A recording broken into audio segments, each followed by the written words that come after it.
हरी market में सभी लोगों के सामने बिना कपड़े के एक भी कपड़ा उसके बदन पर नहीं है, चल के आ रही है। भले में नंगा हो जाता क्या होता, लड़का था ना, वो तो एक लड़की थी, उसका शरीर तो ढक देता। कोई लेडी बहुत जोर जोर से रो रही थी, पूरी मार्केट उस लड़की को देख रही थी, लेकिन किसी ने उसकी कोई मदद नहीं की। जियो और जीने दो।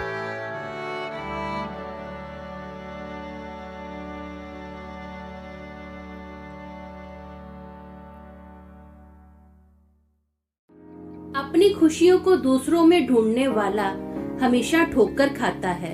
वो भूल जाता है कि बाजार में सिर्फ उसी की कदर होती है जिसकी कीमत होती है, और घटी और बड़ी को तय करने वाले हम में से ही होते हैं। कोई खा खा के मर जाता है और कोई भूखा रहकर। यही है हमारी हकीकत और यही है हमारा असली चेहरा। आज का किस्सा हमारी उस गरिमा को ललकारेगा और हर उस बात को पुकारेगा जो हम कर सकते थे, वो हमने नहीं किया। हेलो दोस्तों, मेरा नाम अमन है। मैं आप सभी का मेरे YouTube चैनल 50-50 ब्लॉग में स्वागत करती हूँ। उम्मीद करती हूँ कि आप सभी अच्छे और स्वस्थ होंगे। आप मेरे चैनल को सब्सक्राइब कीजिए, लाइक कीजिए, शेयर कीजिए, कमेंट कीजिए और हाँ, बेल आइकन को दबाना मत भूलना ताकि आपको आने वाले वीडियो के नोटिफिकेशंस मिलते रहे। दोस्तों, मैं ना एक बार पापड़ का बिजनेस करने वाली थी। मुझे पापड़ बनाने के लिए ना बहुत एक्सपर्ट लेडीज की जरूरत थी। मुझे इस चीज के लिए काफी सर्च करना पड़ा था। तो मुझे किसी ने बताया कि एक ना वृद्ध आश्रम है, उस आश्रम में जाओ, वहाँ पर ना आपको पापड़ बनाने वाली बहुत एक्सपर्ट लेडीज मिल जाएंगी। तो मैंने उसकी बात सुनकर मैं बहुत चौंक गई कि मैंने सोचा, है वृद्ध आश्रम में पापड़ बनाए जाते हैं? तो बोली हाँ, बोले वहाँ पर बहुत अच्छे अच्छे पापड़ बनाए जाते हैं, वहीं पर आपको अच्छे से अच्छा कारीगर मिलेगा। तो मैंने बोला ठीक है। तो उस लेडी ने, जिसने मुझे बताया था ना कि वृद्ध आश्रम में जाओ, तो वहाँ पर ना ऑफिस में एक लेडी बैठती थी, उसने मुझे उसका नंबर भी दिया कि ऐसा कीजिए, आप इस लेडी से जाकर मिलना, ये लेडी आपको अच्छे कारीगर से मिला देगी। तो मैंने बोला ठीक है। अब मेरा जो वो बिजनेस था, मैं आपको पहले ही बता देती हूँ कि वो मेरा बिजनेस तो हुआ नहीं, क्योंकि मुझे अच्छा कोई फाइनेंसर मिला ही नहीं था। फिर भी मैं इस मेरे किस्से से जुड़ी घटना आपके साथ शेयर करती हूँ। मैं वो वृद्ध आश्रम में गई क्योंकि मुझे कारीगरों की जरूरत थी। तो मैं उस लेडी की वेट कर रही हूँ। वो लेडी अभी तक ऑफिस में आई नहीं है। तो ऑफिस में जितने स्टाफ वाले थे ना, तो उन्होंने मुझे बोला कि आप ऐसा कीजिए, इस ऑफिस में बैठिए, थोड़े टाइम में वो लेडी आ जाएगी, ऑन द वे ही है। तो मैंने बोला ठीक है, मैं वेट कर लेती हूँ। अब मैं ऑफिस में बैठी हूँ, तो ऑफिस में क्या हुआ, एक ना अंकल आए। वो जो अंकल थे उसी आश्रम में रहते थे। वो अंकल ऑफिस में आए और ऑफिस के एक बंदे से बात कर रहे हैं और उसको बोल रहे हैं कि मेरे बेटे का फोन आया। तो उस ऑफिस वाले ने बोला, नहीं अंकल जी, आपके बेटे का फोन नहीं आया है। तो बोला अच्छा ठीक है, मैं इधर ही बैठ के ना वेट करता हूँ। तो ऑफिस वाले ने बोला, अंकल आपको भी पता है कि आपके बेटे का फोन नहीं आता है, आप पूरा पूरा दिन ऑफिस में ही बैठे रहते हो। जैसे आपके बेटे का फोन आएगा ना, मैं आपको बुला लूंगा, आप आ जाना, तभी आप ऑफिस में आना। अब ये पूरा दिन बैठ के क्या करोगे यहाँ पर? तो अंकल बोले, नहीं नहीं, मैं मुझे पता है उसका फोन आएगा, वो आप लोग मुझे देते नहीं हो फोन, मुझे पता है आप लोग नहीं चाहते कि मैं अपने बेटे से बात करूं, आप मेरे बेटे से चिढ़ते हो ना, नफरत करते हो ना उससे। तो ऑफिस वाले ने बोला, अरे अंकल, हम क्यों नफरत करेंगे आपके बेटे से, हम क्यों चिढ़ेंगे आपसे? जैसे ही आपके बेटे का फोन आएगा, हम लोग पक्का आपको बुला लेंगे। तो अंकल बोले, नहीं मैं ऑफिस में ही बैठूंगा। तो ऑफिस वाले ने बोला, ठीक है, आप बैठे रहिए, पूरा दिन वेट कीजिए। आपका जो बेटा है ना, वो तो फॉरेन शिफ्ट हो गया है, उसने अपना नंबर भी चेंज कर लिया है, हमारा उससे कोई कांटेक्ट नहीं है। जब भी उसका कभी फोन आएगा ना, हम आपकी पक्का बात करवा देंगे। अंकल बोले, मुझे पता है उसका फोन आएगा, मैं ऑफिस में ही बैठ के उसकी वेट करूंगा। अब ऑफिस वाला क्या कर सकता था, उसने बोला ठीक है अंकल, आप बैठ जाइए। अब इतने में क्या हुआ, मुझे जिस लेडी से मिलना था वो लेडी आ गई, ऑफिस वाली। तो मैंने उसको बताया कि मुझे ऐसा ऐसा आपका नंबर मिला है, मुझे ऐसे कारीगरों की जरूरत है। तो वो बोली ठीक है, आइए मेरे साथ, मैं आपको मिलाती हूँ कुछ लोगों से। अब मैं ना उस लेडी के साथ जा रही हूँ, ऑफिस की लेडी के साथ जा रही हूँ। तो जाते जाते वो मुझसे बात करिए, आपका क्या है, कैसा है बिजनेस का, क्या आप सोच रहे हो। और जैसे हम लोग बातें करते जा रहे हैं ना, तो हम अपना वृद्ध आश्रम क्रॉस करते जा रहे हैं, सभी रूम क्रॉस करते जा रहे हैं। मैं वहाँ पर देख रही हूँ जितने भी अंकल आंटी बेचारे बुजुर्ग लोग हैं ना, सबके चेहरे एकदम उतरे हुए हैं, मायूस हैं, सब लोग चुपचाप अपना बैठे हैं। कोई झूले पे बैठा है, कोई चारपाई पे बैठा है, कोई रूम के अंदर है, कोई धूप सेक रहा है। सब लोग वहां पर बहुत उदास थे, अजीब सी मायूसी छाई हुई थी। मैं जाते जाते बात करते जा रही हूँ, इतने में एक रूम आया। एक रूम में ना किसी की बहुत रोने की आवाज आ रही थी, जोर जोर से कोई लेडी बहुत जोर जोर से रो रही थी। तो फटाफट हम लोग उस रूम में गए। उस रूम में गए तो जो ऑफिस की लेडी मेरे साथ थी, तो उसने जो लेडी रो रही थी उससे पूछा कि माँ जी क्या हुआ, क्यों रो रहे हो? तो उसने बोला मुझे ना मेरे घर पर जाना है। तो उसने तो ऑफिस वाली ने बोला कि माँ जी यही आपका घर है, अब आपको यहीं पर रहना होगा।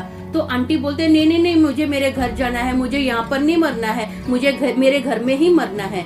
तो ऑफिस वाली ने बोला आंटी आपने अपने हाथ पैर खुद काट दिए, आपने अपने बेटे को ना जो पूरी प्रॉपर्टी लिख के दे दी है, आज आप ही का बेटा और आपकी बहू आपको यहाँ पर छोड़ कर गए हैं, क्योंकि वो बोलते हैं हमारे पास टाइम नहीं है इनको संभालने का, इसीलिए अभी आपको यहीं पर रहना होगा। तो आंटी ना बहुत बुरे बुरे से रो रहे हैं। बेचारी ऑफिस वाली ने ना आंटी को गले लगाया, शांत करवाया, बोले आंटी आप इसी को अपना परिवार समझो, बस अभी आपका जीवन यहीं पर है। तो आंटी को पानी वगैरह पिलाया। आंटी थोड़े से शांत हुए ना, तो मेरे दिल पर ना ये सब चीजें बहुत असर कर रही थी। तो मैंने उनको बोला ऑफिस वाली को, मैं ना निकलती हूँ। मैं निकल तो रही थी, लेकिन मेरे दिमाग में एक ही बात चल रही थी कि इंसान भूल जाता है कि उनको भी एक न एक दिन बूढ़े होना है। वो अपना बुढ़ापा भूल जाता है, इसीलिए वो अपने माँ बाप के साथ ना बहुत बुरा बिहेव करता है, उनकी सेवा करने की जगह उनको आश्रम में छोड़ देता है। तो ये मेरे दिमाग में बातें चल रही हैं और मैं घर पहुंच गई। अब मैं घर पहुंची हूँ, भले मैं घर पर हूँ, लेकिन मेरा जो पूरा दिल दिमाग है ना वो उस आश्रम में ही रह गया था। मैं सबके बारे में सोच रही थी। अंकल जो अब पूरा दिन ऑफिस में बैठकर अपने बेटे के फोन की वेट कर रहे हैं, मुझे ऐसा था कि मैं अंकल के लिए कुछ करूँ, मेरे से कुछ हो नहीं पा रहा था। और मैं आश्रम भी नहीं जा सकती थी, क्योंकि वो आश्रम जो था ना मेरे घर से बहुत दूर था। और आप सबको तो पता है कि मेरे अभी हालात जो हैं थोड़े टाइट ही हैं, तो मैं नहीं जा सकती थी। तो मैं काफी दिन इस बात पे घुटती रही। एक दिन मैंने ना मेरे हस्बैंड से ये बात शेयर की कि मुझे ना बहुत दुख है, मैं उन लोगों के लिए कुछ नहीं कर पा रही हूँ। तो मेरे हस्बैंड ने मुझे बिठाया और उन्होंने ना अपने जीवन का एक किस्सा मुझे सुनाया।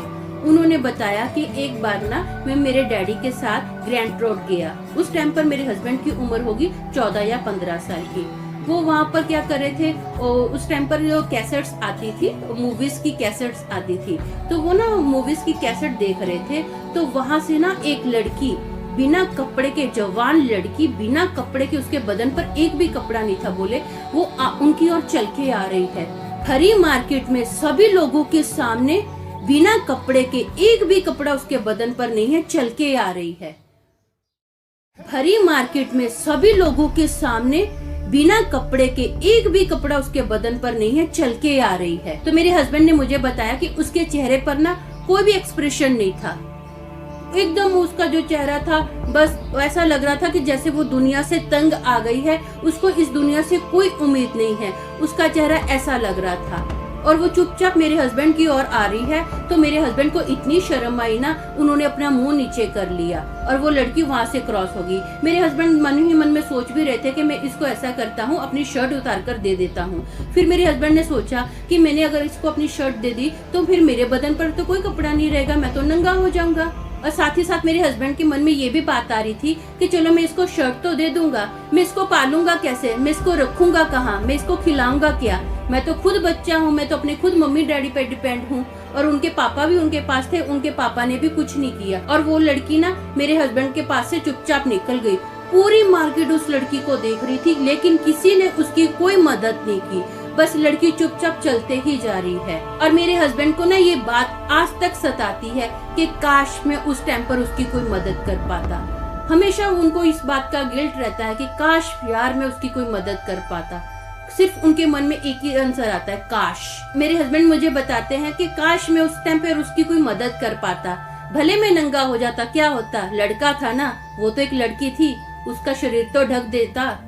मेरे हस्बैंड को ये बात आज तक सताती है, अंदर ही अंदर खाती है कि काश मैं उस औरत की कोई मदद कर पाता, उस लड़की की इज्जत में ढक पाता।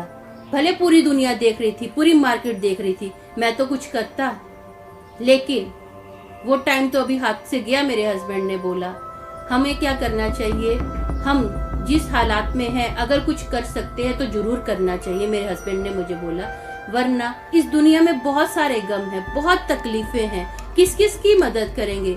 आज हम भी बहुत तकलीफ में हैं, बहुत तकलीफों से जा रहे हैं, बहुत गमों में हैं। कौन किसकी मदद करता है? कोई नहीं करता है। जितना हो सके ना, अगर आपके हाथों में है तो हमको जरूर जरूरतमंद की मदद करनी चाहिए। तो मेरे हस्बैंड ने जब मुझे ये बात बोली ना, तो मैंने सोचा कि मेरे हस्बैंड जो बोल रहे हैं वो सही बोल रहे हैं। मैं हमेशा वो वृद्ध आश्रम वालों की टेंशन ही लेती हूँ। मेरे हाथ में तो है नहीं है कुछ, मैं अभी टेंशन नहीं लूंगी, मैं उनके लिए प्रार्थना करूंगी। जैसे मेरे हाथ में कुछ आया, मेरे को लगा कि मैं उनकी मदद कर सकती हूँ, तो मैं डेफिनेटली उनकी मदद करूंगी। मैंने अपनी जिंदगी से यही सीखा है, जियो और जीने दो। तो आपने मेरी जिंदगी के बारे में तो थोड़ा जान ही लिया है। अब उसी टॉपिक पर थोड़ी कविता भी सुनिए। ये 50-50 ब्लॉग का स्टाइल है, थोड़ी जिंदगी थोड़ी कविता। रोज वही सूरज निकलता है और एक नया दिन बन जाता है। रोज वही सूरज निकलता है और एक नया दिन बन जाता है। अतीत की खिड़की से देखकर कोई बदल नहीं पाता है, कोई बदल नहीं पाता है।